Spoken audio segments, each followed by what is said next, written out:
அஸ்ஸலாமு அலைக்கும். Hi friends, welcome back to my channel. இன்றைக்கு இந்த ஈவினிங் ஸ்நாக்குக்கு எல்லா பிள்ளைகளும் விரும்புவது தான் மிக்சர் கேட்பாங்க. அந்த மிக்சரை நீங்கள் வீட்டிலேயே செஞ்சு எடுத்துக்கலாம். இது கடையில் வாங்குவது போல இருக்குது. உங்களுக்கும் இது செய்கிறதுக்கு நான் இதை நூடுல்ஸ் போட்டு தான் செஞ்சேன். இது நூடுல்ஸ் போட்டு செஞ்சது சில வேளை கடையில் வாங்கியது போல இருக்குது. வாங்க எப்படி செய்யுதுன்னு பார்ப்போம். ஒரு கப் அளவு நூடுல்ஸ் எடுத்துக்கோங்க. உங்களுக்கு சின்ன நூடுல்ஸ் பெரிய எது வேணும்னாலும் பரவாயில்லை. நல்லா எண்ணெய் உடச்சி எடுத்துக்கோங்க. எடுத்த பிறகு இதை ஒரு சட்டியில் தண்ணி ஊற்றி அதோட மஞ்சள் உப்பு எண்ணெய் ஊற்றி நல்லா கொதித்து வர சொல்ல நூடுல்ஸை போடுங்க. நாங்கள் இப்படி நூடுல்ஸ் அவிச்சு எடுக்கோமோ அந்த தாளிப்புக்கு அதுக்கு முதல்ல இப்படித்தான் அவிக்கணும். அதுபோல் இப்படி கொதித்து வர சொல்ல நூடுல்ஸை போட்டுக்கோங்க. போட்டு நல்லா கிளறிடுங்க. அது ஒரு 5 நிமிஷத்தில் மட்டும் வெந்துடும். வெந்த பிறகு நீங்கள் எடுத்து வடிகட்டி அதை கொஞ்சம் தண்ணி ஊற்றி அலசி எடுத்துக்கோங்க.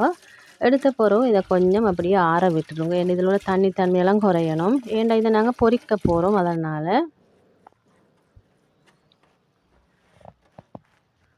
இப்போ ஒரு சட்டியில் எண்ணெய் ஊற்றி நீங்கள் நல்லா எண்ணெய் சூடாகி வரசல் இந்த நூடுல்ஸை நீங்கள் கையாலே உதிர்த்து போடணும். அப்போ தான் அந்த நூடுல்ஸ் நல்லா பொரிஞ்சு வரும். அந்த மிக்சர் பார்த்துக்கே வரும். இப்படி ஒரு துண்டை போட்டு பார்க்கக்கூடாது. எண்ணெய் சூடாகிட்டாண்டு. எண்ணெய் சூடாகல. எண்ணெய் சூடாகினது நீங்கள் இதை இப்படி போட்டுக்கலும்.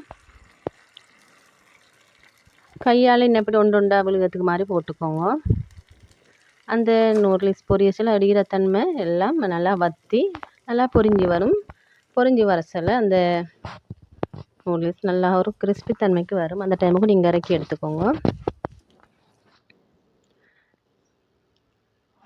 சின்னவங்களுக்கு இப்படி செஞ்சு கொடுத்து பாருங்கள். அவங்க கடையில் வாங்கினேன்னு சொல்லி சாப்பிட்ருவாங்க. இப்படி இதை நம்ம பொரித்து வச்ச பிறகும் அதோடு நான் பொட்டுக்கடலை வேர்க்கடலைன்னு ரட்டக்காஜு அதெல்லாம் இப்படி பொரித்து எடுத்துனோம்.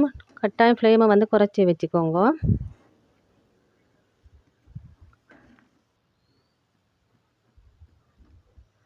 இதோடய நான் பூண்டு ஒரு 4 பூண்டு மட்டும் தோலோடு நல்லா தட்டி போட்டுட்டேன். அப்போ நல்ல ஒரு வாசம் வரும் அந்த மிக்சர். இந்த டைமுக்கு நாங்கள் ஃப்ளேமை அப்படியே ஆஃப் ஆக்கிடணும். அந்த எண்ணெய் சூட்டில் இதெல்லாம் நல்லா பொரிஞ்சு வரும். இதோட ஒரு கொத்து கையளவு நீங்கள் கருவேப்பிலையும் சேர்த்துக்கணும். கருவேப்பிலையும் பொரிஞ்சு வர சொல்ல இறக்கி ஆற வச்சிடுங்க எல்லாம்.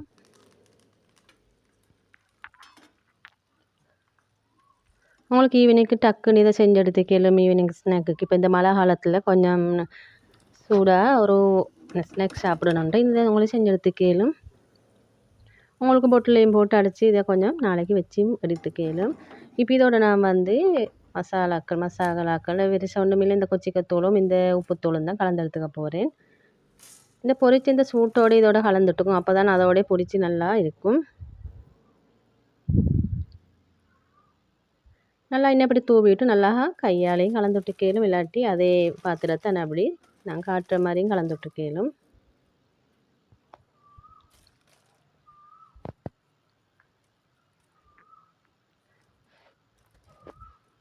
உங்களுக்கு உப்பு கணக்காக போட்டுக்கோங்க. காரத்துக்கு ஏற்ப உங்களோட சுவைக்கேற்ப. மிளகாய்த்தூளை நீங்கள் அதையும் கணக்காக போட்டுக்கோங்க. போட்டு அப்படி நல்லா கலந்து விட்ட பிறகும் இதை உங்களுக்கு சேவ் பண்ணிடணும்.